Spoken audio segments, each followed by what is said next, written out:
Gopijana Vallabha Girivardhari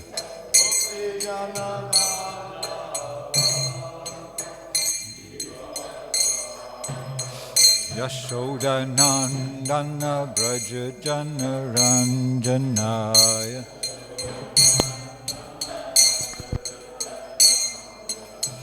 Yashoda Nandana Braja Jana Ranjanaya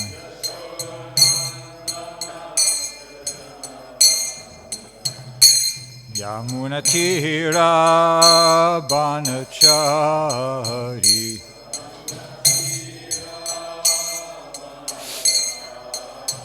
Yamuna Tira Banachari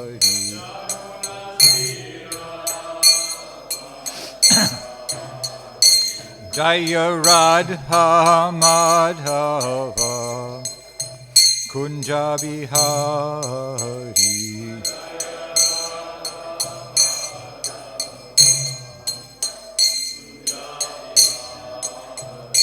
Jaya Radha Madhava Kunja Bihari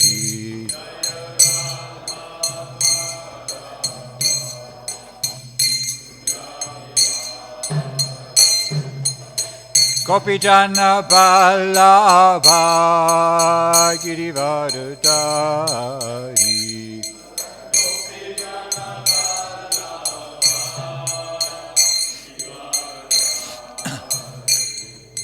Gopijana Vallabha Girivardhari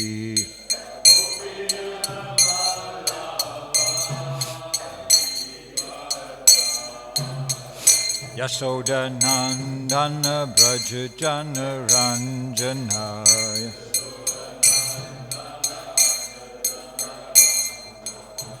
Yashoda Nandana Braja Jana Ranjanaya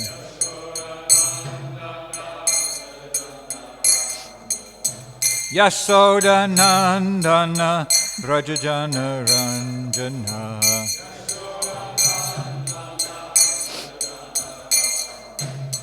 Yashoda Nandana Braja Jana Ranjana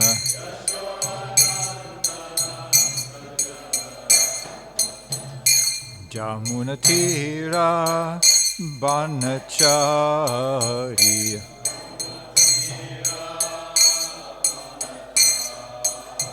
Yamuna Tira Banachari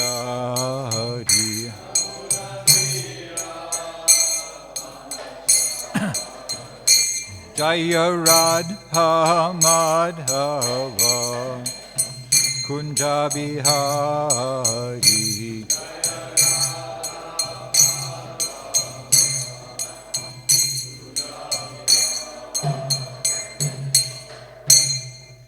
Jai Om Vishnupad Paramahamsa Pariyajacharya Sathasati Sri Srimad His Divine Grace Boy Charana Ravinda Bhakti Vedanta Swami Srila Prabhupada Ki Ananta Koti Vaishnava Vrinda Ki Namacharya Shal Haridas Thakur Ki Prem Sikaho Shri Krishna Chaitanya Prabhu Nityananda Sri Advaita Gadadha Shivasadi Gaura Bhakta Vrinda Ki Shri Shri Radha Krishna Gopa Gopinath Shama Kund Radha Kund Giri Govardhana Ki Vrindavan Dhama Ki Mayapur Navadvip Dhama Ki Gangamai Ki Jamunamai Ki Bhakti Devi Ki Tulsi Maharani Ki Gaura Premanandi. Oh, glories to the assembled devotees. Oh, glories to the assembled devotees. Oh, glories to the assembled devotees. Oh, glories to Sri Guru and Sri Gauranga. Glories to Srila Prabhupada. Om Namo Bhagavate Vasudevaya. Om Namo Bhagavate Vasudevaya. Om Namo Bhagavate Vasudevaya. Reading from the Srimad Bhagavatam, Canto 3, Chapter number 23, Text number 56. Is that right?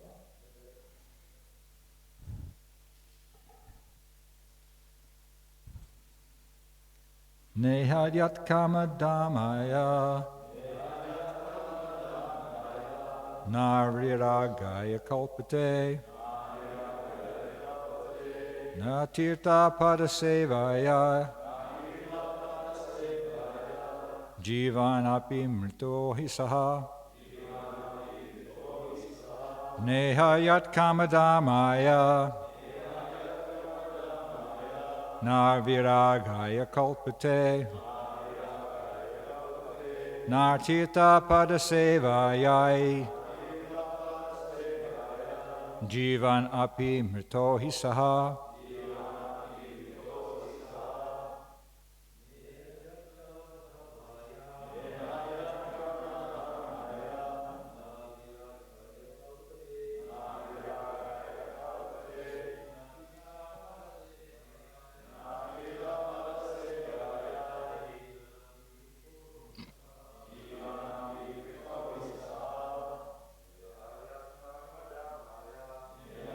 Kamadamaya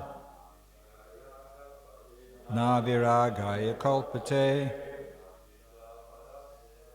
Natita padasevaya Jivanapi mrito hi saha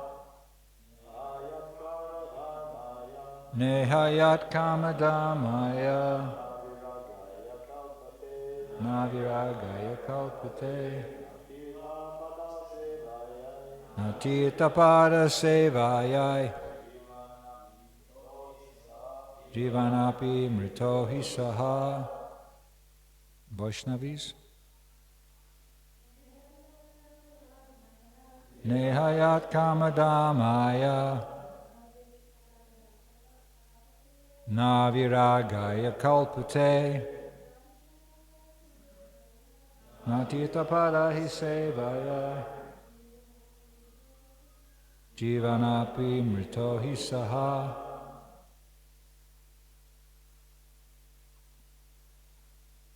Na, not. Iha, here.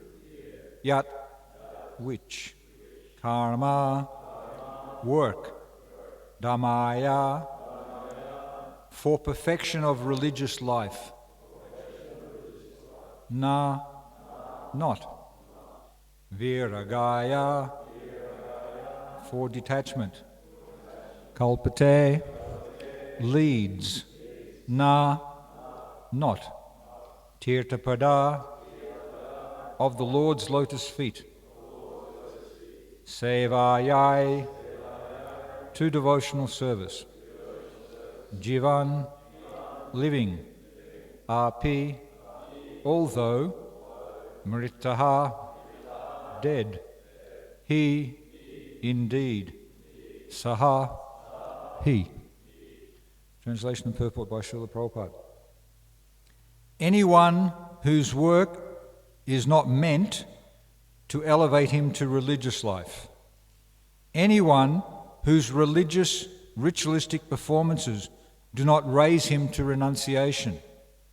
And anyone situated in renunciation that does not lead him to devotional service to the Supreme Personality of Godhead must be considered dead, although he is breathing.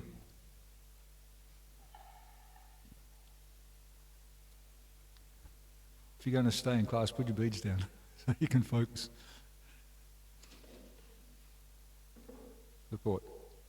Devahuti's statement is that since she was attached to living with her husband for sense gratification, which does not lead to liberation from material entanglement, her life was simply a waste of time.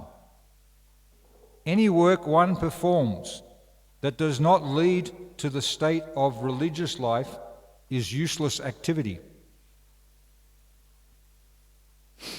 Everyone is by nature inclined to some sort of work.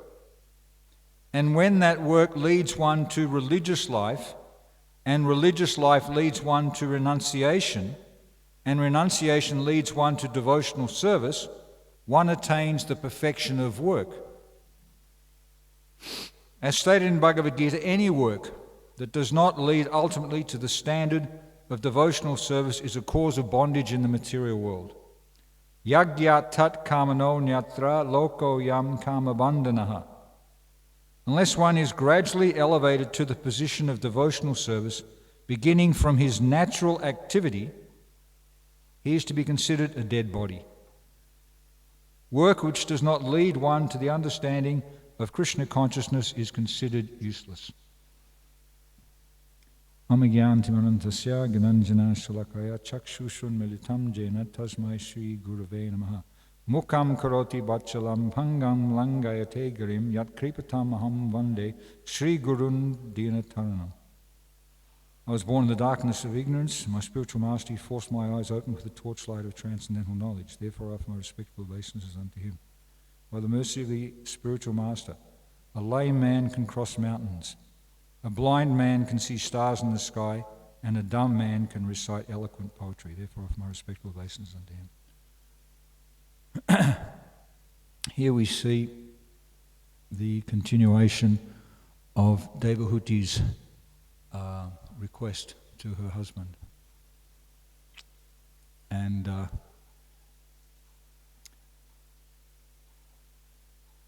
it's very strong words. Words can be very cutting. Considered to be dead, although he is breathing.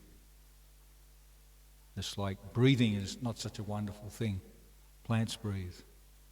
The blacksmith's bellows, it appears to be breathing in and out. But unless there's devotional service, unless there's spiritual life, then that living entity is dead. So she's using this very graphic example, although it must be considered dead, although he is breathing. Just to be able to breathe, just the fact that we're breathing, it's not very significant. There's other examples in that same category of description. A long life. What's the glory of a long life? Trees can live for 5,000 years, standing, naked, motionless, rooted in one spot. So what's the glory of that? Whereas a short life, like Lord Chaitanya, who only remained on the planet for 48 years, committed to spreading the glories of Krishna. That's valuable. So Devahuti's making these connections, strong language, to try and get the point through to us. Krishnadas Kaviraj Goswami, he describes what are the use of a poet's words or a hunter's arrow if they do not enter the heart and cause the head to spin.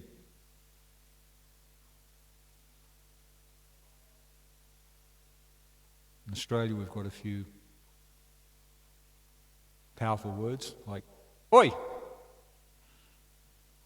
want to gain someone's attention. It works. So words are very, very powerful. Language is very, very powerful. I had an interaction with a person, and by their language, it said that a fool may appear okay, not a fool, until they open their mouth. So I pulled up at a roundabout next to a gentleman in the car, and I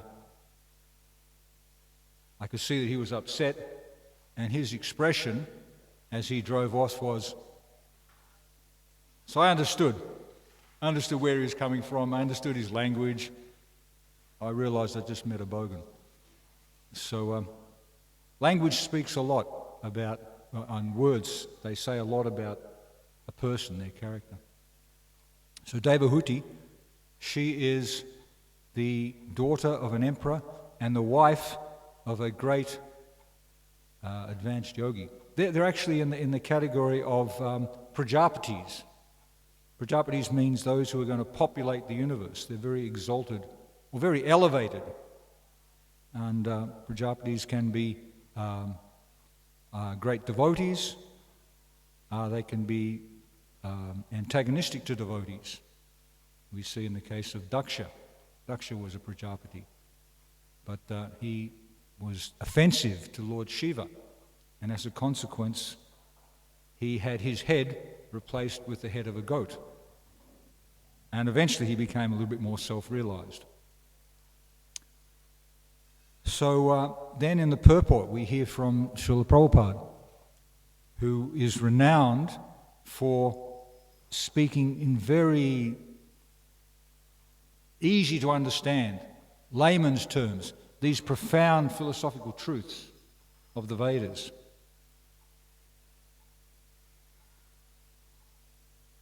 It was Lalanath Prabhu in a class I heard recently. He was describing the Shruti and the Smriti and the different levels of the Vedas. One aspect of the Veda, or one style of presentation of the Vedic knowledge is in sutra form. Sutra form. If you want to learn Sanskrit, you have to memorize around 3,000 sutras. The sutras are like small encapsulations of information. So if we want to learn Sanskrit, there's 3,000 sutras we have to memorize. A sutra is towards the languages like in English. We have to learn that I before E except after C. Like deity is E before I. And when you use peace, when you say the word peace, a piece of instrument, it's I before E. So that's a sutra which can help to understand how to use language. So the Vedic literatures, they're divided into different sections, and the different elements of the language are expressed, the different elements of expressing and getting across information. Within the Vedas, there's the, what are they called? The Brahmanas. Then there's the Aranyakas, the Samhitas, and finally there's the Upanishads. I was just reading about them in Gopi Paranandana Prabhu's Tattva Sandarbha presentation, and he very elaborately describes them. I can't remember exactly. One section, like the Samhitas, about the verses that we use during rituals. The Brahmanas and the Aranyakas are also in a similar category. The Upanishads, they are the philosophical expression of the Vedas. So and we might say, okay, there's the Vedas. There's another way of dividing the Vedas. There's the Karma-kanda, Jnana-kanda, and Upasana-kanda section of the Vedas. So we might wonder, well, where do we find the Karma-kanda sections? Where do we find all the information about how to enjoy material life? It's interwoven. There are not sections. There is not, just like we also classify the Bhagavad Gita. The Bhagavad Gita in 18 chapters can be divided into 3 sections. First section is the Karma Yoga section. Then there's the Bhakti Yoga section, the middle 6 chapters. The last 6 chapters are the Jnana Yoga. But it's not clear cut. They're all interwoven. Vyasadeva, when he came to his job of compiling the Vedic information, there was one Veda. But then he divided it into 4 for ease of understanding. There was a comment that I read in the Srimad Bhagavatam that we need it even simplified even further.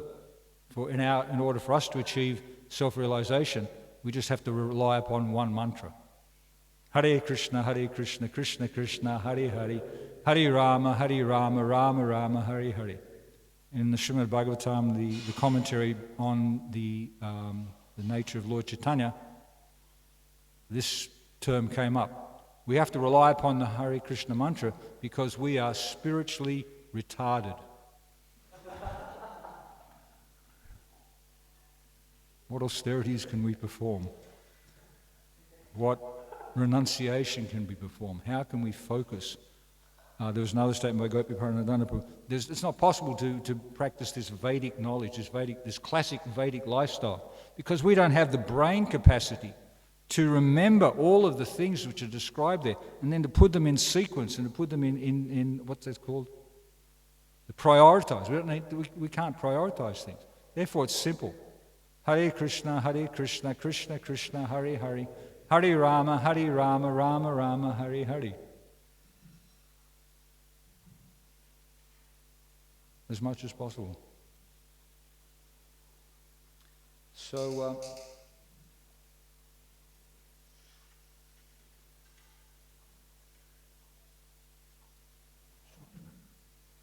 Devahuti is described in the first line of the purport. Devahuti's statement is that since she was attached to living with her husband for sense gratification, which does not lead to liberation from material entanglement, her life was simply a waste of time. The core attachment to her husband was sense gratification. And how did she go about achieving that sense gratification? She spent a long, long time engaging in severe austerities, serving her husband, so much so that she ignored the maintenance of her own body. She became niggardly and thin and weak and grime-covered. And so for the goal of sense gratification, people will do incredible austerities for sense gratification. And she is at this point where she's saying that I didn't take advantage of this glorious devotee who I had achieved by the grace of the Supreme Lord as my husband. It's often happens, it's common. Even with devotees, we just, our interrelationships are just surface deep. Devotees are glorious. They're the representatives of the Supreme Personality of Godhead. If we can't realize that, we need to deal with devotees. We need to maybe scratch under the surface a little bit and ask, Prabhu, where did you come from? What brought you to Krishna consciousness? Tell me, what's your realization at the moment? And then the real nature of that devotee, that relationship, that can be exposed. And then there's more respect, then there's more understanding. Remember, we were traveling in various places in Europe, and generally Europe was good. We went to America, we went to Dallas, and they're the only person who would have a deeper relationship other than Hare Krishna Prabhu, Dandavat Pranams, excuse me, I'm busy. A deeper relationship was somebody who'd been at Mawulambar before, and they looked after us a little bit. It was quite impersonal. In Europe, there was a little bit more support and respect, but then engagement and service until we exposed ourselves, until we sat down and gave some classes and tried to interact and assist the people. Then it wasn't recognized that here is a situation where we can share, we can invite them into our family, we can actually get close to them. So Devahuti is at this point where she suddenly realized, I'm going to die, and all that time that I've spent engaging in sense gratification is a useless waste of time. Shrama evhi kevalam. Like we work, and in fruitive activities, you work like an ass, and you get just a little smidgen in return for all that hard labor. Somebody else is profiting from all your hard work. When you start to work as an independent business person, you're still working like an ass. There's I think Polo, who has those polo shirts. He was working 18 hours a day. He had 18 mansions all around the world, but he couldn't enjoy any of them. He was so absorbed in just maintaining his fortune. There's a nice verse which takes advantage of that miserly mentality from Rupa Goswami's Pajavali. It's by a devotee called Bhavananda, sometime back around Rupa Goswami's time. And he says, just as a miser takes great relish in counting and recounting and just assessing his worth, so a devotee should also take great relish in counting and recounting and recording and remembering his mantras, his chanting. This is the thing that's about, I managed to hear the Hare Krishna mantra once in that 2 hours of chanting my japa. Oh, glories to the holy names. I was able to control my mind for a brief second and then all over the place. So to value that association, Devahuti has come to her senses and she's requesting help. I need liberation. It's an expression of somebody who's very, realized. I don't want to wallow in this material world forever. I need to get out of here. Prabhupada, he would often comment that devotees would say in a sentimental way, I want to stay here forever and just preach the glories of the holy name. I just want to spread Krishna consciousness. I want to help. And Prabhupada said, better you get out. Because it's a nice sentiment, but no, it's risky. It's risky. The first principle is always to save yourself, save oneself. And in the process of becoming self-realized, then automatically other people will take advantage. The family members, you don't need to independently endeavor to help them. My mother used to glorify or encourage me. She would say, keep doing what you're doing, son, because I know we will benefit. I know we'll actually get some benefit from that. It's described in the scriptures that for one who becomes a pure devotee, then 21 generations in the past of their family and 21 generations of their family in the future will achieve liberation. Liberation from the cycle of repeated birth and death.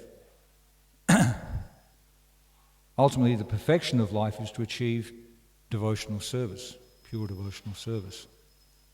So, at least we're on the right path. And Devahuti is expressing concern. She wants some help. I've wasted my time. She wasted a lot of time. The time on the higher planets is different. The time amongst these Prajapatis is different. There are stories in the Srimad Bhagavatam, the 9th canto, of Maharaj Yayati. Maharaj Yayati, he had 5 sons to 2 different wives. One wife was envious of the co-wife. She wasn't a wife, she was a maidservant who just conceived children for him. And she went to her father and complained. So the father, in order to punish his son, told him that he would become an old man immediately. And the father said, well, the Ayati Maharaj said, well, that's a bit severe. Is that it? Is that the be-all and end-all? Can you help me out? And then the father, whose name was Sukracharya means like an acharya in the seminal line. He's maintaining that family. He thought, well, by cursing my son, then my daughter, she will also suffer. He become an old man, how can he engage in sense gratification? How can he please my daughter? So therefore he said, all right, I'll modify the curse. That if one of your sons is prepared to give you their youth, then you can become young again. 5 sons. Father is... Your kidneys don't work, so you have to rely upon your family members. Can you help me live a little bit longer? Will you donate a kidney? Will you do something to help me out? It's a big sacrifice. So the first 3 or 4 sons said, sorry, it's too much, I'm not going to do that. So the final son, Puru, he agreed to transfer his youth to his father, so that his father could continue to enjoy. And he was able to satisfy his 2 wives for a long time. He lost track of time. Just absorbed in sense gratification, just oblivious to the passing of the days and the nights. Years. The Grihastha ashram, when it's not properly followed, is described to be an andakupam. Kupa, it means well, and an under means covered. What's wrong with a covered well? The covered well, you have to hear from a person in India, where there's wells everywhere. I'm my friend Sakshi Gopal, he was describing, he was walking across the field with 5 or 6 of his friends. They walked across the field, they got to the end, and they looked around and somebody was missing. One of their friends was missing. So they thought, wow, what's going on? They went back to try and search the whole field. They couldn't find him. A covered well has had the grass growing over the top of it. And this friend had stepped through and gone into the well and become unconscious. He couldn't respond. We have a devotee who's coming here, Brian. Ecodacy is good friends with him. He had that similar experience. He's now missing one limb, but he's been saved. If you're in a well, you need to get pulled out by help. So this Brian has been saved. I went and visited him at his house. He'd just come out of 7 days in the hospital trying to stabilise his diabetes, and he was sitting there in front of his altar with his japa beads, and his first words were, "I'm really getting the nectar of the holy name." So a grihastha ashram, when it's not before, is a blind well. You fall into a blind, and for years it's like devoured by the python of sleep. You're just in another world. You're unconscious. You're just oblivious. You're just absorbed in the opposite sex and how to enjoy the opposite sex. The people who are working in jobs they have on their desk, their family. That's what motivates them. They're going to go home and they're going to meet their family, and they're going to help them to indulge in sense gratification. So they maintain their family very, very nicely. So Devahuti, she's woken up, she's come to her senses, and now she's saying, I need to be able to take advantage of the mercy that you've got. Share with me this great secret. And we'll see as the canto progresses that she sits and discusses with her son, Kapila Muni. And the discussion is very, very eloquent, very exalted, very, very powerful. The last verse of this canto says, this is the conclusion of this whole description about Devahuti and Lord Kapila. The description of the dealings of Kapil Dev and his mother is very confidential, and anyone who hears or reads this narration becomes a devotee of the Supreme Personality of Godhead who is carried by Garuda. And he thereafter enters into the abode of the Supreme Lord to engage in the transcendental loving service of the Lord.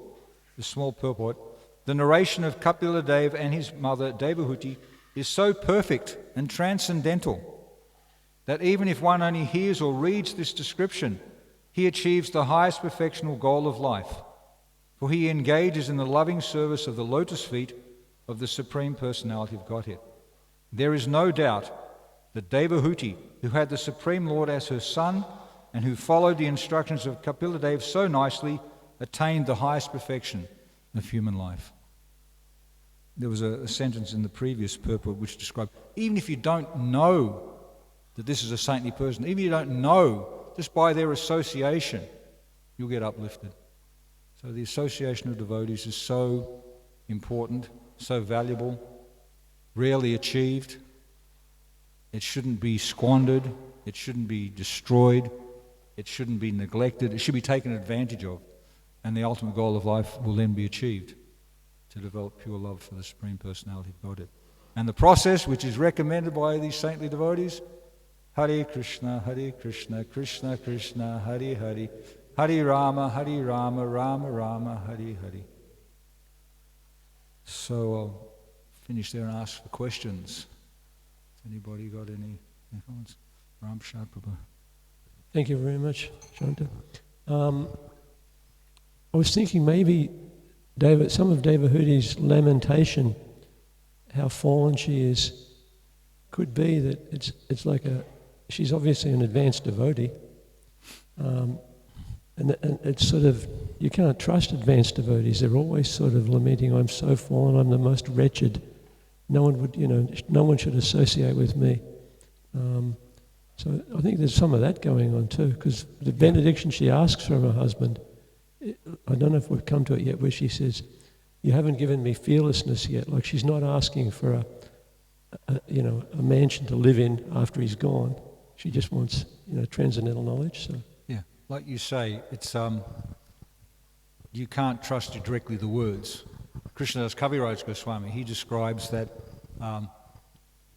anybody who hears my name will fall down. I'm lower than a worm in stool. We can't take it on surface value. We have to understand the mood behind it.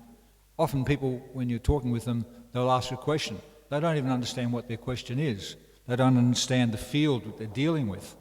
So we have to be considerate and understand what is their requirement in life, what is their need, and expand it. So with Devahuti, we need to understand the setting she's in, where she's come from, what's the culture that's around her at the same time. People who practice Krishna consciousness, people who live a very sattvic life, they have a different way of thinking. They have a different way of existing. They can conceive of topics like this. I mentioned that I'm giving class to my family, and they were up in arms. How can you talk about that? That's contradictory. It's like dogma. It's not fitting to the scientific point of view at the moment. It's not the status quo, the modus operandi. You're out of whack. You're mad. So you have to understand the field that you're dealing with and where you're coming from and who you're talking to. Then you can make statements like that. It's considered weakness if you admit your lowly nature, and even they classify it as low self-esteem. It's modern speak. Wasn't there last time when Gorka Shordas Babaji was about to leave his body? He told them what to do. Remember? Oh, drag his body through the streets. Yeah, that's your last expressed desire. Yeah. Yeah. Thank you for the class, Prabhu. Yeah, I found it pretty funny when you were saying how we're like spiritual retards, and the only process is chanting. But then, as you get a little bit more in and you come to the classes and things, you realize the importance of actually hearing from the scriptures and things like this. So is there actually some people that should only chant and they shouldn't do any reading or go to classes and things like this? Or? Well, chanting is chanting the scriptures as well. This is kirtan. But you said specifically the Maha Mantra. Just chant the Maha Mantra. Unless you chant the Maha Mantra, then you won't get anything out of the scriptures. They have to be there together. Yeah, the prescribed process for self-realization in the age of Kali is Harinama, Harinama, Harinama, Eva Kevalam, Kalo Nasteva, Nasteva, Nasteva, Katirajnadha. And then if you have time, then you can engage in deity worship, then you can engage in study. So, but the primary responsibility is to chant Hare Krishna mantra. So people, I remember Ajita, he used to get up at 2:30 every morning. I don't know what he does now. And he would have time from 4:30 to indulge in studying. And then therefore he became, even I think it was him, Ajita, he was distributing books on the buses in Brazil.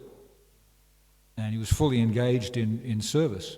Because he had that foundation in studying the scriptures, he was able to maintain that type of austerity. And Dave Mrinaswamy has made a comment that if you read all of Prabhupada's books, it's highly unlikely that you'll ever fall down. So it's a good safety valve, it's a good support to have those scriptures. And Garuda was saying yesterday in class, that unless we read every day, we'll forget what we're doing. We'll forget why we want to be religious, why we want to be spiritual. It's like there's so many other influences around. So we need to touch base with the words of the acharyas as often and as deeply as possible. Yeah. Krishna Kirtan. Just on that note, Srila Prabhupada's quote is saying that I wrote my books so that my disciples would chant Hare Krishna. Wow.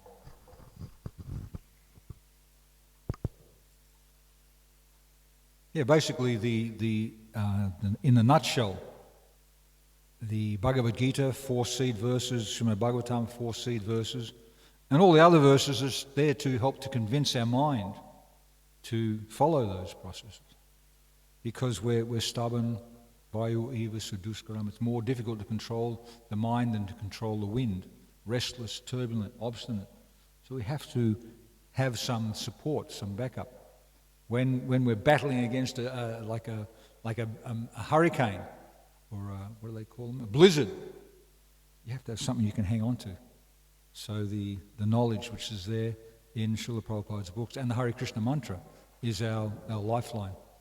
So you have to maintain that lifeline. There's a verse or description in the 4th canto, Lord Shiva. He describes that we need to excavate our connection with the holy name. It's like mountains. Mountains can cover us, but Lord Shiva with his thunderbolt, he can smash mountains to pieces. So that ignorance, Daiviyeshu gunamayi mama maya duratya mameviye prapajante mam itam tarantite. This divine energy of mind consisting of the 3 modes of material nature is very difficult to overcome. But if one surrenders unto me, I can easily deliver you. So how to surrender? Associate with devotees, study the literature, chant the holy names with focused attention, calling out in the proper mood. Trinadapi sanichena taroriva sahishnana amanina mananadina kirtaniya sadahari. We recite that every morning. Once you chant the holy name of the Lord in a humble state of mind, thinking oneself lower than the straw in the street, more tolerant than a tree, devoid of all sense of false prestige, and ready to offer all respect to others. In such a state of mind, one can chant the holy name of the Lord constantly. Constantly means that at any moment we can pick up the holy name. We were driving along in the road just full of potholes, and then suddenly the road disappeared in front of us, like you see a landslide here. So we're driving along, and the devotee next to me just immediately responded, Hare Krishna! And somehow or other we managed to avoid the pothole. Another time I was in another car, and Nrsingadev, who is now no longer with us, he was driving. 4 brahmacharis, we'd gone out into the bush to chant our rounds, and we were chanting our rounds, and at the end we became a little bit frivolous. We were young boys just mucking around. So we got in our cars, and Nrsingadev started driving off, and it had slipped his mind that in order to get the place where we were, we'd gone up an embankment. So he was driving off, and at the last minute he realised, the embankment's here, I've got to turn left. He turned to the left, but the front, 2 wheels on the side had already gone over the cliff. And the car was rolling over it wasn't that big, it was like 10 metres or something like that. And the car behind us, they came and they saw, wow, there's this big cloud of dust. Wow, they left us for dust. But then as the dust cleared, they saw the car on its roof underneath. And at that moment, Nrsingadev, he burst out through the windscreen. The car had settled and he climbed it. Oh, Nrsingadev's okay. What about Shanti? And I was there while we were rolling, and I was just in my mind, I was thinking, oh, when is the gravel going to start eating into my flesh? When is this body going to get in pain? That was my meditation. But then afterwards, once the adrenaline had settled down, it came to my mind that actually during that experience, within my heart of hearts, I've been chanting Hare Krishna. Or maybe Krishna had been reminding me. So it was all okay. The hire car company sent us a new car. They never dealt with us again. But chanting Hare Krishna in any circumstance. And we're supposed to learn notable prayers and just slip into them, like Nrsingadev prayers. Namaste. When there's some danger, we should just automatically, we should have a track that's automatically connected to those lifesavers. How to get help, how to get shelter.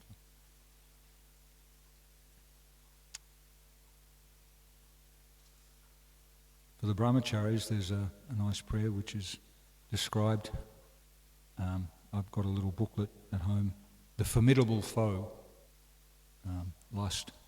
So it describes that we have to learn to pray to Sanat Kumar. He's one of the 4 brahmacharis. There's Sanat, Sanandan, the 4 Kumaras.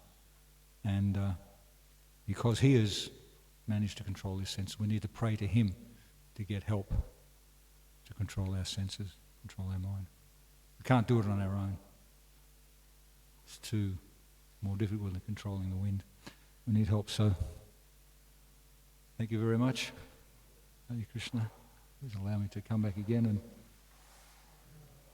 do something with the Srimad Bhagavatam. Srila Prabhupada Ki Jai.